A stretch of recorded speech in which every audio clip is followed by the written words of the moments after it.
partir de agora, programa Seara Espírita. Sua sintonia com a paz. Realização: Departamento de Comunicação Social da Aliança Municipal Espírita de Barbacena. No ar, Seara Espírita. Bom dia, ouvintes. Bom dia a todos que estão nos acompanhando. Aqui quem vos fala é o Fred Zilli. Um prazer estar com vocês nessa manhã de sábado. E hoje, aqui com o Fernando, vamos falar um pouco mais sobre a vida. O que é a vida e como valorizá-la. Aproveitando que estamos aí semana que vem, perto do evento que acontecerá, o Encontro de Valorização da Vida. Então vamos falar um pouquinho sobre a vida. Bom, mas antes, vamos fazer a nossa oração. Vamos elevar o nosso pensamento a Deus, agradecendo sempre por sua bondade e sabedoria em nos auxiliar e nos conduzir durante essa estada terrestre, sempre nos dando oportunidades de aprendizado e melhoramento.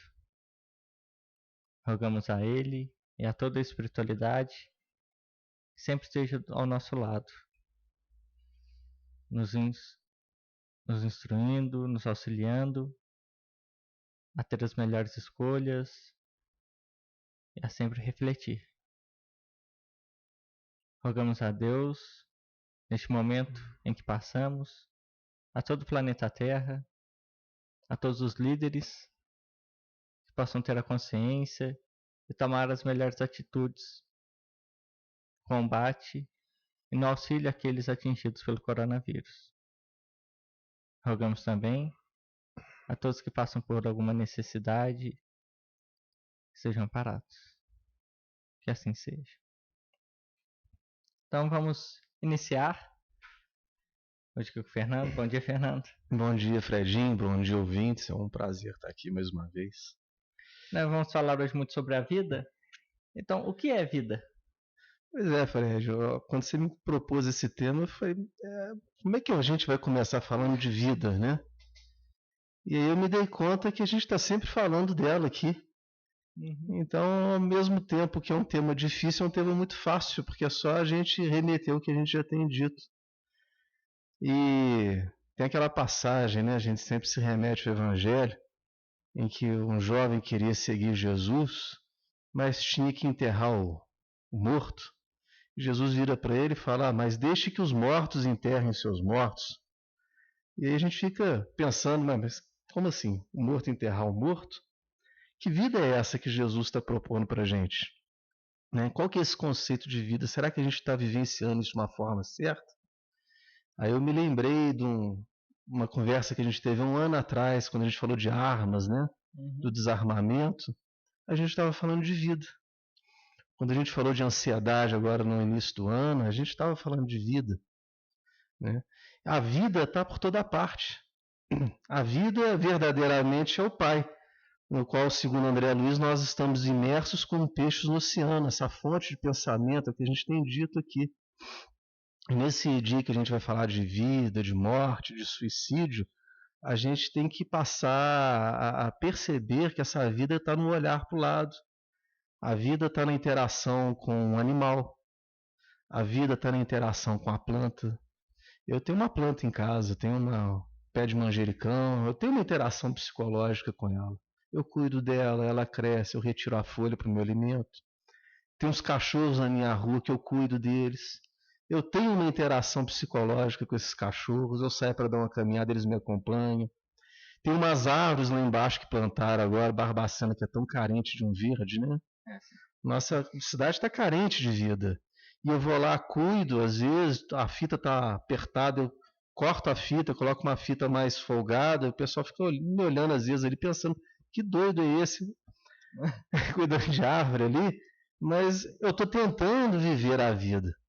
E esse é um recado que a gente tem para dar hoje para quem está triste às vezes, está meio deprimido, nós vamos falar disso, né? Que nós não conseguimos interações psíquicas, interações de vida com essa mesa, por exemplo. A gente vê hoje, nós vamos falar disso também, os pais quando criando os filhos na frente do computador, né? Do tablet. Será que esses meninos estão tendo essa interação com a vida? Será que nós estamos disponíveis para o outro? A vida está no outro, Fredinho. Está em mim, está em você, está no ouvinte aqui, nessas interações que a gente está fazendo. E nesse mundo hoje muito materialista em que nós nos encontramos, às vezes fica difícil a gente falar de vida. Às vezes vida para a gente se resume ao trabalho, ao aspecto financeiro, a um carro. Mas eu volto a perguntar, será que você consegue ter uma interação psíquica com o seu carro? Com a sua conta bancária? A vida está no sol.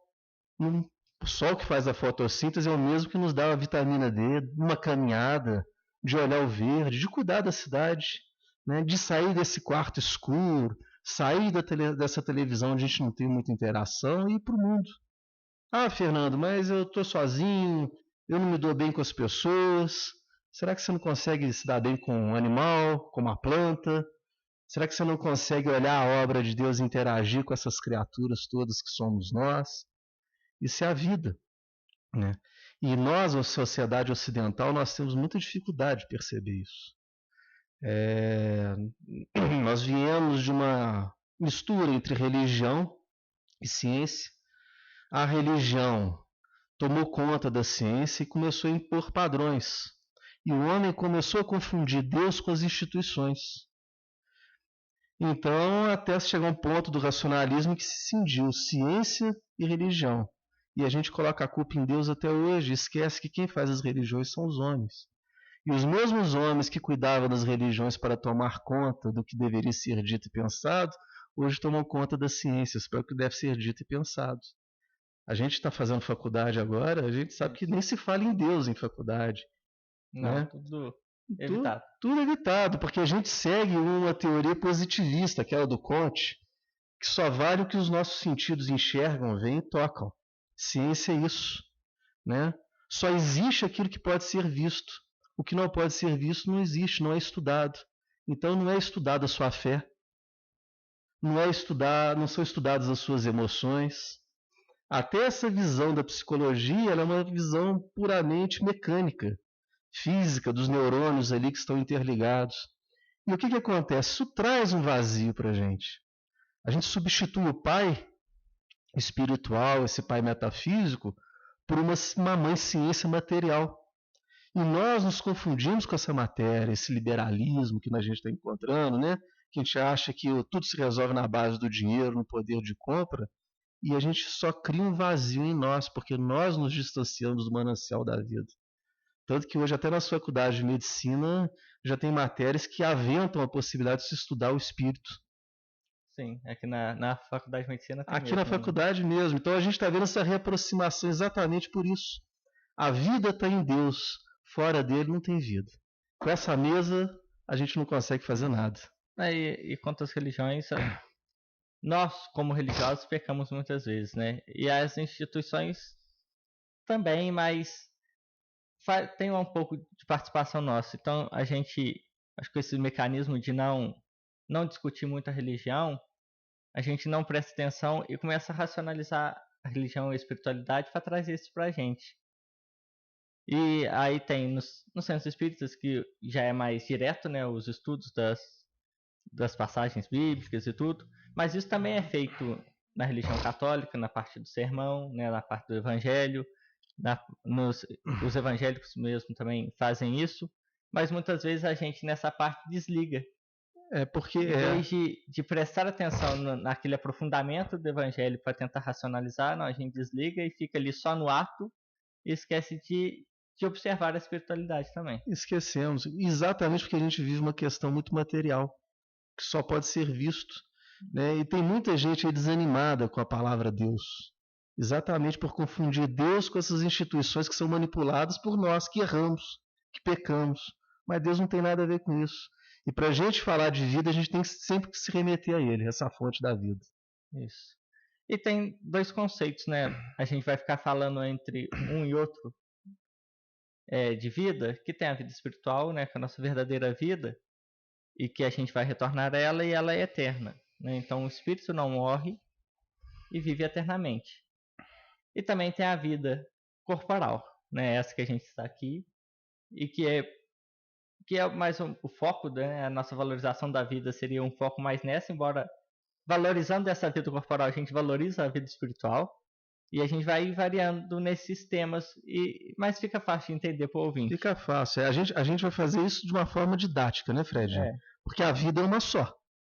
A gente fala, tem maneira de falar, minha vida passada. Não, a sua vida é uma só. Você teve a sua personalidade passada, a sua encarnação passada, a sua existência, né? E aí a gente vai variando nesses conceitos, mas vai ficar fácil para vocês entenderem. E aí, né, vamos, né, passar um pouquinho dessa valorização da importância que tem a vida, né? Essa vida corporal. Porque justamente o que você falou, é o momento de interagir de uma forma... Porque na vida espiritual a gente aprende muito e a gente está num ambiente mais tranquilo, mas o momento da gente interagir, de passar pelo nosso desenvolvimento mesmo, de colocar à prova tudo que a gente aprendeu, de entrar em contato mais com o nosso eu verdadeiro e com o eu verdadeiro do outro, e de ir harmonizando, é nesse momento, né, na vida corporal, do enfrentamento de nós mesmos, é aqui. Então, isso é muito importante para a nossa evolução e para a gente chegar onde que a gente quer, né? Que é uma felicidade que muitas vezes é buscada de forma errada aqui, encarnado, mas que é um reflexo justamente do espírito buscando ser feliz, que é o desejo que move ele de buscar sua elevação, só que quando ele chega aqui nesse ambiente materialista, ele acaba desviando dessa busca da felicidade para um lugar que ele não vai encontrar uma felicidade. Olha só que interessante que você está falando. A questão da felicidade tem tudo a ver com o significado da vida, porque ela pode nos levar à não vida. É aquilo que a gente falou da ansiedade, do carnaval. O que é felicidade nesse mundo? Ela é relativa. Né? A felicidade nossa é vivenciar as nossas futilidades, foi aquilo que a gente falou, de uma forma que não nos prejudique. A felicidade é a gente viver as nossas dificuldades encarando o mundo como aprendizado, não como parque de diversões. Né? Então a felicidade é isso, essa busca pela evolução e por esse enxergar além da matéria. Porque com essas fórmulas tirânicas que são pregadas hoje, nós somos seres condenados à infelicidade, condenados à tristeza, porque a gente não consegue completar todos os quadrinhos. Então essa busca nossa para fora da matéria e para essa espiritualidade interior é o que a Sueli fala para a gente, Calda Schubert, né? Ela diz que nós somos almas cansadas, almas perdidas em si mesmas, à procura da própria espiritualidade. E para isso é preciso a gente ressignificar todo esse movimento, todo esse momento que a gente vive e nos aproximar novamente de Deus. Não somente das palavras, mas da tentativa também de vencer os nossos velhos hábitos na matéria, né? Isso mesmo. E aí a gente vai... O Livro dos Espíritos sempre traz alguns remedinhos para nós, né? E umas orientações bem importantes. Na questão do Livro dos Espíritos 922, né, ele fala sobre a felicidade. E que a felicidade absoluta é impossível, né? Aqui na Terra, dificilmente alguém vai alcançá-la, porque todo mundo tem as suas dificuldades, tem as suas provações ainda a enfrentar para se melhorar. Mas fala que é possível alcançar uma felicidade relativa, né? A gente vai passar por dificuldades? Vai continuar passando por dificuldades. Mas conseguir um padrão de entendimento, de tranquilidade, de passar por essas dificuldades bem. Porque a gente não é porque a gente está em dificuldade que a gente precisa ficar mal. A gente pode estar feliz, tranquilo com nós mesmos, encararmos de uma maneira diferente essa dificuldade. E aí ele traz 3 recomendações, né? Na vida material, a posse do necessário. E na vida moral, a consciência tranquila e a fé no futuro. Então são esses 3 aspectos que, né, você quer falar um deles primeiro? Ou a posse do necessário. Isso. É o que a gente vem falando. O problema não é você ter. Jesus jamais condenou você ter. Ele condenou a pegar-se aquilo que você tem ou não. Né? A gente tem que ver que tudo que nos é dado nesse mundo é por empréstimo, até mesmo o corpo. Eu assisti uma palestra muito interessante um tempo atrás, que a pessoa falou que não importa se você tem muito dinheiro. Importa o que você faz com ele, sabendo que isso também é um empréstimo. Né? É você deixar disponível para aquele que está precisando. Uma eventual ajuda a alguém, numa atividade beneficência. Olha só, a gente está num país de terceiro mundo. O Brasil é um campo fértil para a gente praticar a caridade, para a gente vivenciar a vida. Apesar de todas as dificuldades, né? Nós vivemos aqui com várias etnias, a gente não tem problemas assim de intolerância religiosa. Então o campo está aberto para a gente ajudar. Essa é a posse necessária. E a moral?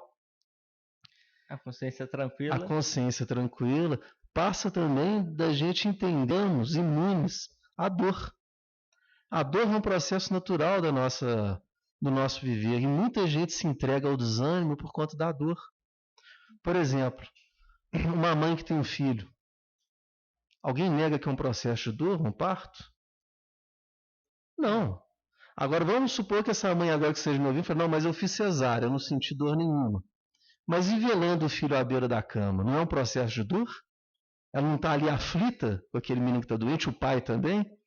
E alguém nega que nesse momento que essa pessoa esteja sentindo dor seja também um dos momentos mais felizes da vida dela? Com aquela vida que ela recebe? Então a gente costuma separar muito a dor da felicidade. Se eu estou sentindo dor é porque eu não vou ser feliz nunca. E muitas vezes esses conceitos estão misturados. A gente não vive sem a dor, é com ela que a gente cresce. É ela que nos desperta, nos joga para a consciência da vida e nos exercita essa moral. Isso. E a consciência tranquila, né, muito passa pela reforma íntima, né? E aí fica uma recomendação a todos os ouvintes, né? Reforma íntima sem martírio. Hermâncio do Fugil. É um livro bem interessante para compreender justamente porque a consciência tranquila a gente pode pensar assim, mas a gente está aqui imperfeito. A gente vai errar. Como viver com a consciência tranquila se a gente vai errar e vai cometer vários equívocos, pode prejudicar alguém, mas é possível, né? A consciência tranquila passa por um aspecto de treinamento, de aprendizagem, de você reconhecer os seus erros, as suas falhas e entendê-las, trazê-las para próximo de você. É isso mesmo. E não fazer o trabalho contrário de afastar e tentar camuflar o que está de errado em nós. Não, é um processo justamente de trazer à tona tudo que a gente faz de errado, todos os nossos equívocos, e buscar aprender com eles, né? Buscar levar a luz a eles, e não, né, tentar destruí-los. Não, porque eles são parte de nós. E a aula propõe no livro justamente esse trabalhar aos poucos as nossas dificuldades, porque aí nesse trabalho a gente vai exercitar nossa consciência tranquila e vai conseguir viver melhor. Isso que você está falando é muito interessante, porque passa também pela nossa educação emocional.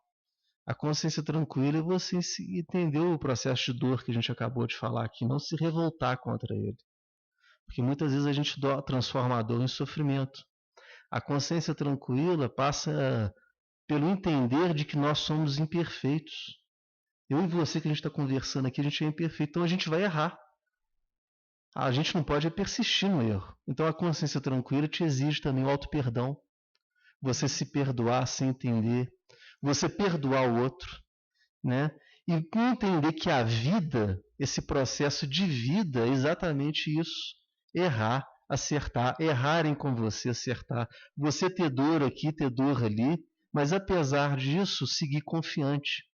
Nesse mundo materialista que a gente acabou de falar, a gente separa muito a fé da razão. No Espiritismo a gente aprende que as duas têm que andar juntas, né? A gente tem que unir a fé e a razão e entender que ainda estamos em processo de aprendizado. Vamos errar mesmo e a gente tem que se compreender. É aí que a Hermância é muito bacana nesse livro da Reforma Íntima, que ela propõe esse diálogo interior, esse olhar para dentro, essa conquista do reino, que ela mesma diz, né? Que é o reino de Deus que está dentro do nosso coração. Não está aqui fora, está aqui dentro. E essa é a luta diária que a gente exerce. Isso faz o link do último, né? Fé no futuro. Né? Fé no futuro. Compreender que tudo é uma jornada para o nosso melhoramento. E aí essa fé no futuro vai a vários aspectos, né? O aspecto de entender a espiritualidade, de entender essa vida maior que é a nossa vida espiritual, né? Que é única e que a gente vai passar por ela.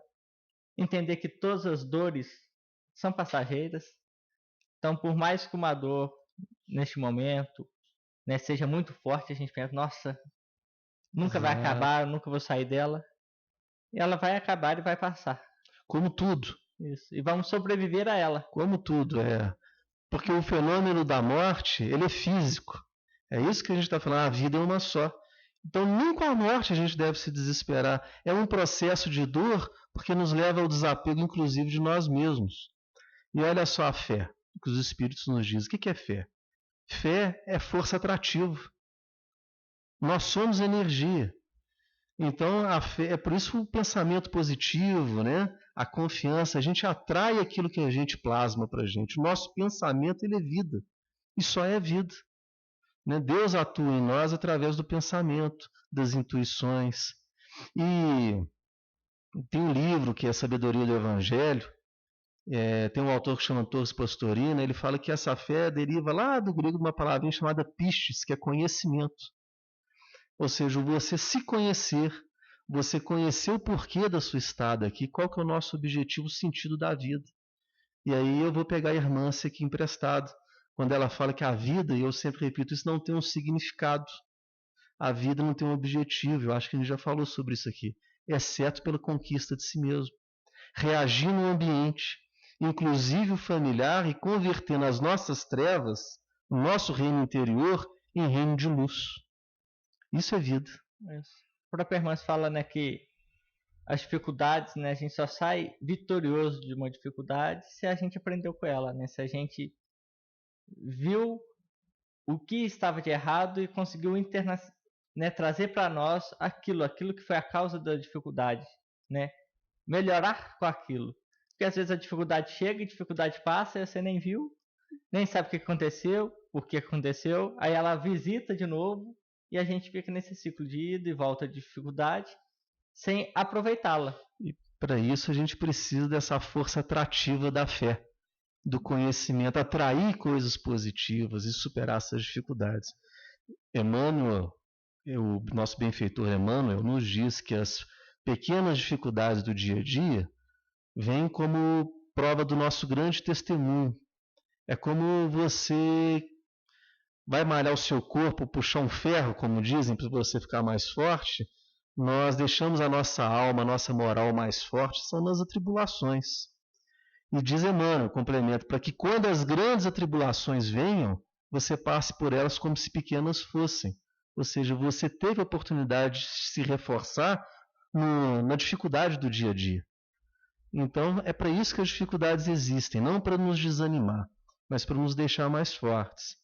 E o convite para a gente viver a vida, cuidar da natureza, acordar de manhã, agradecer o sol, passeia com o cachorro, conversa com uma pessoa que te dá prazer, dá um bom dia para a pessoa que acorda ao seu lado. Por aí a gente começa já a plantar, a cultivar coisas melhores para a gente. E lá na frente a gente vai colher coisas melhores. Justamente. E a gente vai no contraponto, né? Um pouquinho falar sobre... Porque quando fala de atos contrários à vida, muitas vezes esses atos são involuntários, né?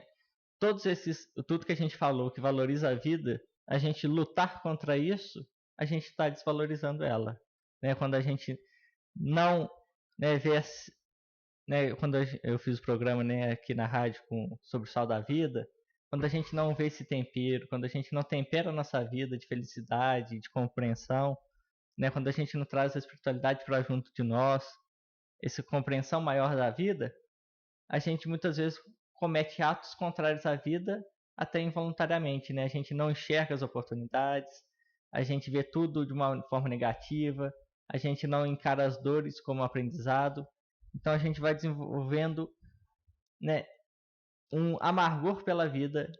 A gente, sei que vai ser quase um contador, a gente desenvolve uma contabilidade da falência, porque a gente começa a ver só o negativo. A gente jamais enxerga o saldo positivo. É o problema nosso do materialismo. A gente começa a colocar a vida como uma gincana, uma operação matemática, de soma, de ganhar e perder. E muitas vezes você perdendo, você está ganhando, sem perceber. Isso eu falo por experiência própria. Quantas vezes eu achei que no momento da minha vida eu estava ganhando, que aquilo ali era o motivo da minha felicidade, e mais à frente foi o motivo da minha grande frustração. E hoje quem está nos ouvindo, se está frustrado, muitas vezes essa frustração que vai te fortalecer. E mais à frente a gente vai até agradecer. Momentos de grande dificuldade pelos quais eu passei fizeram de mim melhor. É o que Paulo nos disse. É quando sou fraco que estou forte. Né? É pegar as nossas dificuldades, não fazer delas a pedra do nosso tropeço, mas a escadinha para a gente ir subindo, caminhando. A gente terminou falando sobre os atos contrários à vida, né? E há os atos que são, né, vamos dizer assim, muito contrários à vida, porque o que é contrário à vida nesses atos? Porque eles impedem, né, ou a nós mesmos ou a outros de exercitarem tudo que a gente falou antes. Então, todas as oportunidades que são nos dadas encarnados, tudo que a gente falou de valorização, tudo que a gente deve valorizar, é tirado dessas pessoas, sejam por vontade própria ou por uma vontade alheia, né? E aí entra o primeiro que a gente vai falar, que é o homicídio, né? Que é quando uma pessoa tira a vida de outra. E isso, como é um ato contrário à vida, é contrário a uma lei natural. Né? Quando o Livro dos Espíritos fala que o primeiro direito, né, natural do homem é a vida, o de viver. Então, todo ato contrário, quando a gente tira esse direito de um outro, a gente está indo contra uma lei natural. Não é que a gente vai ter, né, uma punição, um castigo por isso, mas a nossa própria consciência irá nos cobrar, isso vai ser um peso, né? Lembra da nossa consciência tranquila? A nossa consciência não ficará tranquila porque a gente está indo contra isso. Lógico que a gente não vai pagar por esse erro eternamente, né? A espiritualidade, a bondade de Deus sempre nos permite recomeçar, até na própria vida carnal que cometeu-se o ato, é sempre possível recomeçar, aprender com os erros, né? Procurar já nessa vida ir trabalhando isso, né? Mitigando os nossos erros e aprendendo com eles. Então, aí, né, quando estava fazendo o estudo, eu não acompanho muito a televisão, mas eu vi lá falando de... Sempre que eu abria, eu vi uma foto de uma mulher. Abria, aí lá, caso Suzy. Eu falei, mas o que será isso? Né? Então, alguns devem saber, mas o que foi? Foi uma matéria vinculada pelo Fantástico a respeito sobre o tratamento de transexuais dentro dos presídios. E durante a matéria foi feito com Drauzio Varela. Ele entrevistava várias trans e uma das trans chamou a atenção porque ela estava abatida e falou que há muito tempo não recebia uma visita, não conversava, ninguém ia visitá-la. Acho que há 8 anos. E no final o Drauzio Varela, né, sensibilizado com aquilo, pediu um abraço para ela e a abraçou. E isso no primeiro momento gerou-se uma comoção, houve manifestações de apoio a ela, cartas enviadas a ela. E um pouco tempo depois foi soltada ou ventilado, não sei como, que o motivo dela estar ali naquele momento, que foi pelo estupro e um estrangulamento de um menor, né? De um garoto de 9 anos. E aí a comoção se transformou ao contrário e se tornou um debate, né, nas redes sociais, se estava certo ou errado. E aí o Drauzio Varela se defendeu, a Rede Globo se defendeu, falando que ali o aspecto da matéria era a vida dos trans e não o que eles haviam cometido. E o Drauzio mesmo fala que quando ele trata com os presidiários, que é uma atividade comum dele, não foi só para a matéria, é uma atividade comum que ele exerce há 20 anos, que ele não pergunta para cada presidiário o que ele fez. Ele está ali para amparar conforme o que a medicina prega, então ele está para amparar os presidiários.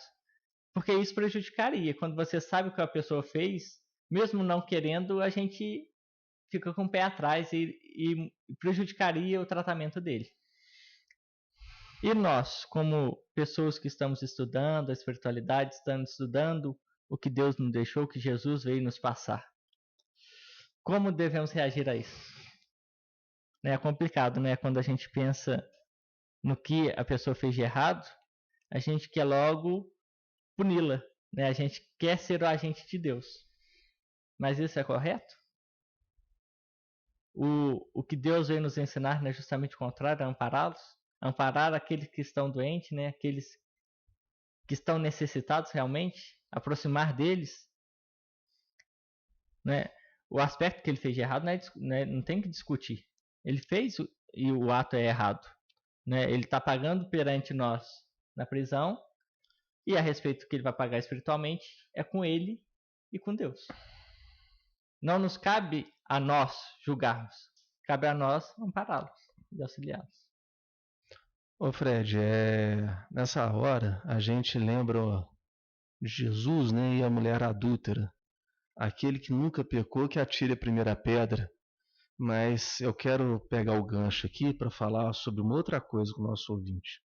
E eu acho que o próximo tema nosso é eutanásia. A gente ainda precisa de um tempinho para falar de suicídio, né? Então eu vou tentar ser bem breve. Quando a gente fala dessas coisas, homicídio, eutanásia, a gente tem que ter em mente que existe uma coisa chamada karma. Karma, ele é muito mal compreendido. Karma é lei da ação. Karma é a mesma coisa que um menino muito bagunceiro que desarruma o quarto dele todo. E a mãe vira para ele e fala, olha, agora você vai dar um jeito de arrumar esse quarto. Karma não quer dizer que tem alguém de barba lá em cima anotando os seus erros, os seus acertos. Não é nada disso. Isso está impregnado na nossa consciência. Isso está impregnado no nosso ser. Nós só estamos fadados a fazer o bem. Nós estamos fadados à perfeição, à evolução. Mas isso é um processo longo, e a gente está no início desse processo ainda. Só que nós já estamos num momento em que exercemos o nosso livre-arbítrio. Nós já conseguimos alterar as ordens das coisas. Então nós nos sujeitamos a esse karma. Então, quando a gente tira um tijolinho do lugar, a gente tem que pôr de volta.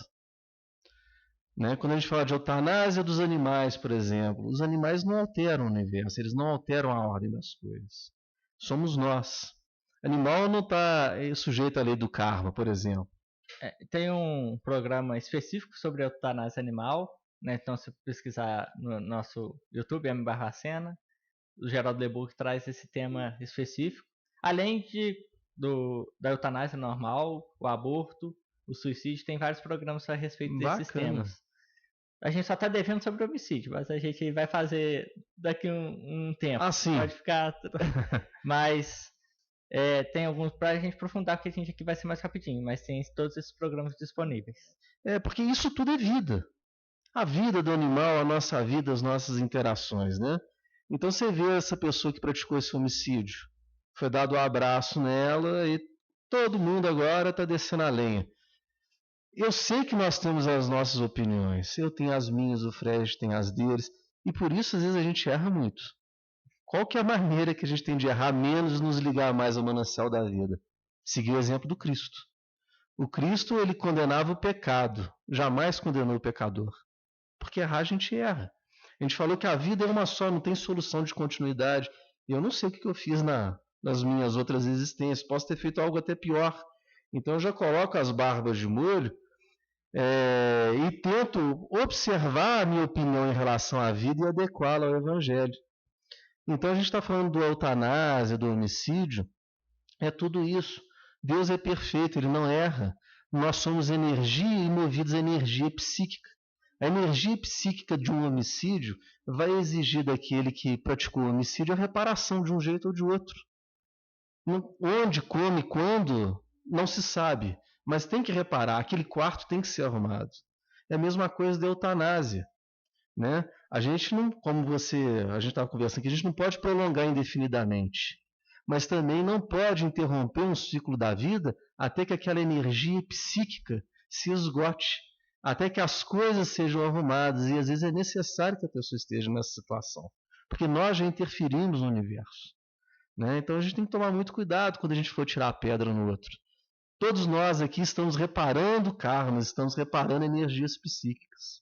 Isso mesmo. E no caso da eutanásia, né, como esse limiar entre o que é o certo, né, o que você está encurtando, se está estendendo, sempre procure conversar sempre seriamente com o seu médico, com o médico responsável, para ver o que ele acha, né, para ver a maneira de tratamento correto, né, aqui, principalmente no Brasil, é sempre bem orientado sobre seguir o tempo certo, né, não estender demais nem encurtar. Então converse, né, com o seu médico, tenha uma conversa franca, pense bastante e reflita sobre isso. Né, como o Fernando falou, a gente está falando aqui do homicídio, do aborto, do suicídio. A gente não está falando do pecador, né, porque errar a gente sempre erra, mas do pecado em si. Né? Então, disso que são maneiras equivocadas de agir, mas aqueles que porventura cometam ou cometeram ou tentaram cometer qualquer um desses aspectos, né? A gente não está para julgar eles, né? É um momento da vida que levou aquilo, mas que ele que possa refletir e possa procurar arrumar o quarto, né? E sempre que nós possamos ajudar pessoas a arrumar o quarto, não bagunçar mais.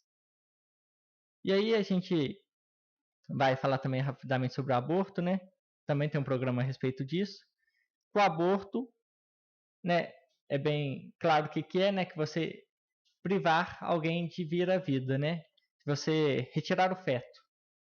E aí, né, a grande discussão é onde é o começo da vida. E a espiritualidade, né, nos traz nos seus vários livros que no momento da concepção é que é a ligação do espírito com o corpo.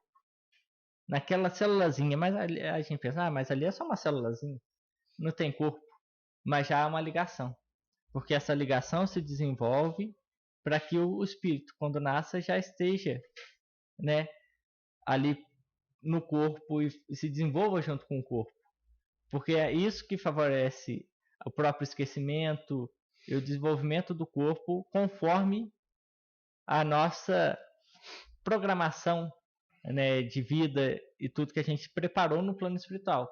E aí o programa da semana passada é justamente sobre a preparação da reencarnação, né, das escolhas das nossas provas. Isso é muito importante porque, olha só, a gente começou antes da concepção a preparar tudo isso.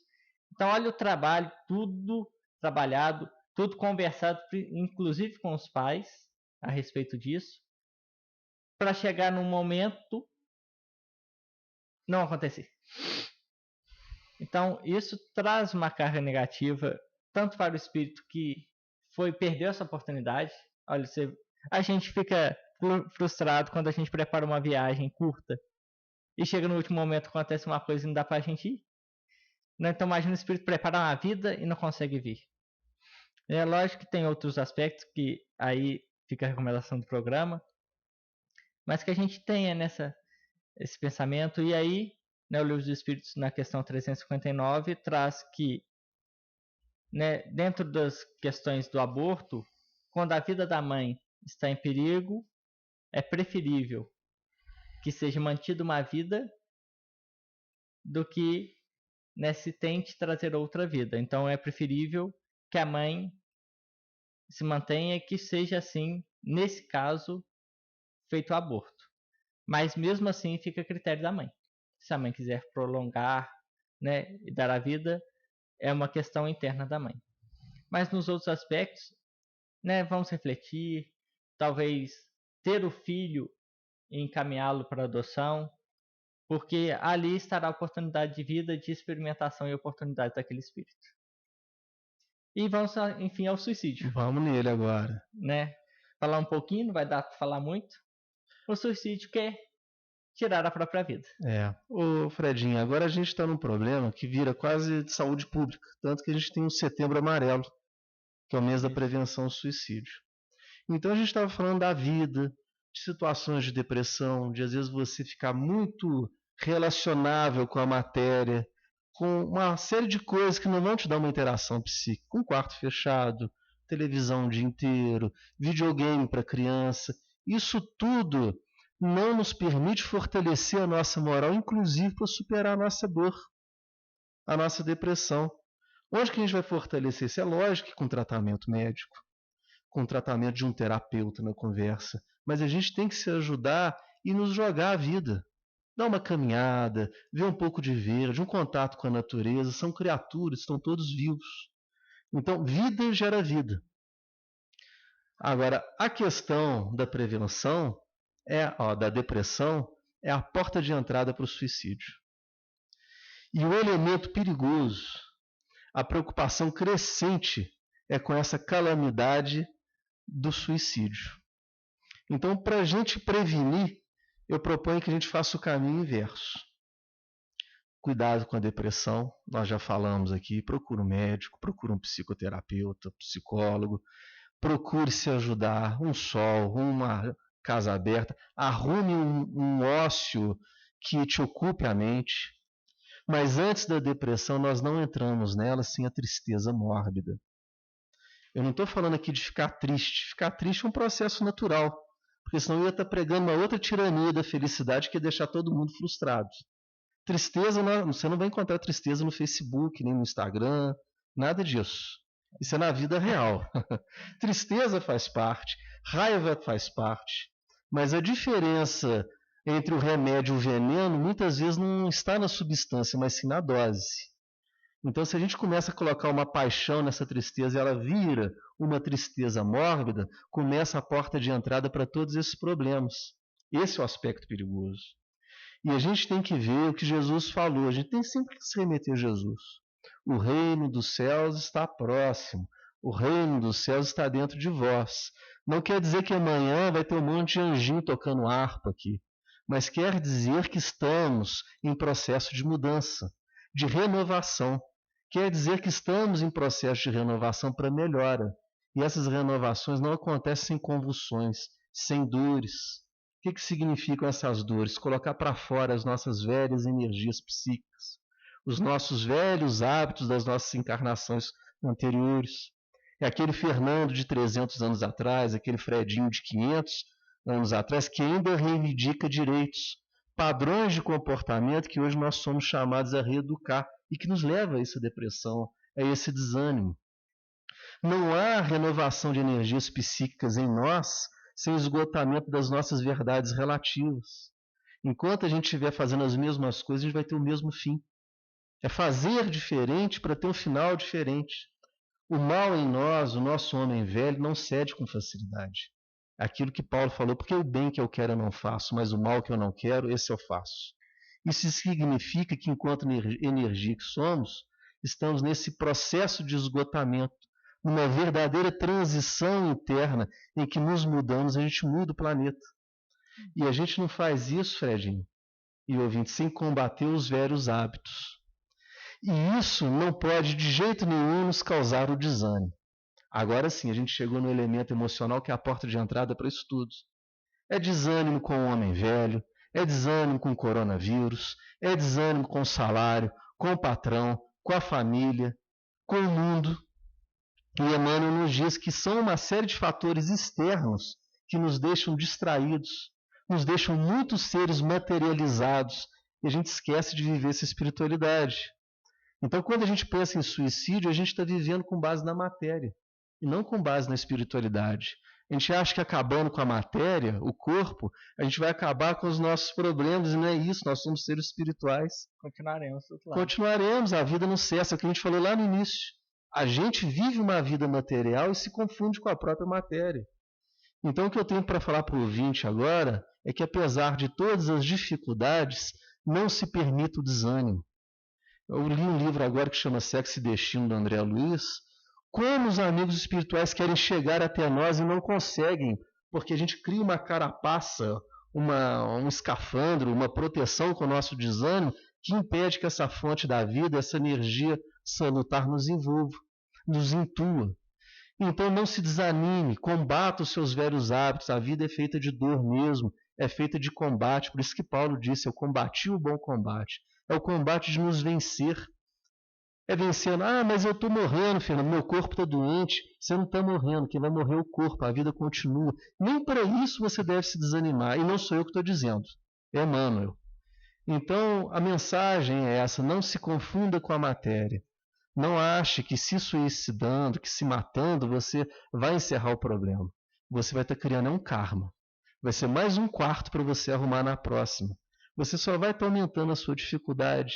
Então tenha bom ânimo, porque como diz Jesus, aquele que perseverar até o fim, esse será salvo. Salvo de quem? De nós mesmos, daqueles velhos hábitos que a gente tem que combater. Isso mesmo. E aí, quando você falou, né, do homem velho, é Hermance de novo, né? Só que agora tem um outro livro que eu estou estudando agora, lendo, que é Escutando Sentimentos. É ótimo também. Que traz justamente isso, né, da gente entender os nossos sentimentos, porque eles vão vir. E é inerente a nós, né? A raiva, o ódio, a tristeza, tudo é inerente a nós. Tudo vamos sentir, não tem como ser feliz 100%. Você não pode fazer disso um elemento mórbido na sua vida. E a felicidade também exagerada pode causar problemas também em nós. E ela traz justamente isso quando a gente falou do programa sobre ansiedade. Isso. É justamente o destempero disso, né, o exagero nas paixões que nos leva ao desajuste, né, que nos leva a esse homem velho que nós trazemos justamente por nosso egoísmo que a gente vai desenvolvendo. A gente tem que perceber, Fred, desculpa te interromper, que até excesso de água mata. Isso. A diferença entre o remédio e o veneno está na dose. Então, que a gente tenha ponderação. Né? Exatamente. E ela traz justamente a reflexão. Que nós vamos sentir isso e isso é necessário para o nosso reajuste. E aí fica a nossa reflexão para quando a gente sentir, para evitar essa tristeza, que a gente vai sentir a tristeza, mas quando a gente estiver triste, que a gente reflita sobre ela. Não fique um ciclo vicioso em cima da tristeza, mas refletir, por que eu estou triste? Qual a razão de eu estar triste? O que eu posso fazer para sair desse estado? Né? Quais atividades? É algum ambiente que eu estou frequentando que está me trazendo isso? É algum convívio? Como eu posso melhorar nesse aspecto? Eu tenho que me afastar? Então, justamente o que ela traz é uma reflexão em cima do que estamos sentindo no momento. Porque sentir, nós vamos sentir. Não tem como a gente não sentir. É a gente refletir sobre a dor replicada em nós. O que é essa dor? Porque a dor não é um elemento para te ferir. Deus não é um sádico. A dor é um elemento de um balizamento, como se fosse uma placa de trânsito te indicando o caminho. Emmanuel fala que se sofremos é porque alguma coisa em nós está endurecida no nosso coração. E a dor tenta amolecer. E não fazer disso um elemento de desânimo. Pelo contrário, um elemento de luta para que nós vençamos a nós mesmos. Isso. É só pensar na dor física, né? Quando a gente está com a agulha espetando no nosso braço. O que a gente faz? Olha, vê o que está espetando, a gente sente uma dor no braço, fala, ó, o que está espetando? Aí você olhou, viu que era a agulha e tirou. É isso. Não forçar a agulha mais para dentro. Você faz me lembrar de um caso muito interessante que eu vi falar rapidinho, de um menino que ele não sentia dor. Então qual que era o problema? Ele fraturava um osso ou acontecia alguma coisa, ele continuava andando e aquilo de repente inflamava de uma tal forma que tinha uma coisa que poderia se resolver rapidamente com um gesso, uma imobilização, tinha que ir para o hospital. Dava inflamação, infecção, ele quase morria. Então até a dor física ela tem um elemento dela, ela tem um significado dela, que é nos preservar, para a gente não continuar ofendendo aquela parte do nosso corpo que está fraturada. Isso mesmo. Então a gente está chegando ao fim, né? Muito poderia ser dito ainda, mas fica a recomendação para você. Tem esses livros que a gente falou aqui, E tem um terceiro dela, que é Emoções que Curam. Muito interessante também. E tem esses livros, tem os programas anteriores que falam mais especificadamente de cada tema. Então fica aí o convite, né, para a gente sempre ir estudando e aprofundando. Agradeço ao Fernando, né, eu que agradeço mais uma vez, Fred, por estar aqui conosco, né, compartilhando o conhecimento. Fica o convite para as próximas vezes. Muito obrigado. Que você possa, né, continuar desenvolver o seu trabalho de divulgação do Espiritismo. Sim, sim. Agradecemos a todos os ouvintes que nos acompanharam. Que vocês tenham uma semana de muito aprendizado, de muitas realizações no bem, de muito trabalho no bem. Fiquem todos com Deus. E até a próxima semana. Você ouviu o programa Seara Espírita, realização do Departamento de Comunicação Social da Aliança Municipal Espírita de Barbacena, Seara Espírita.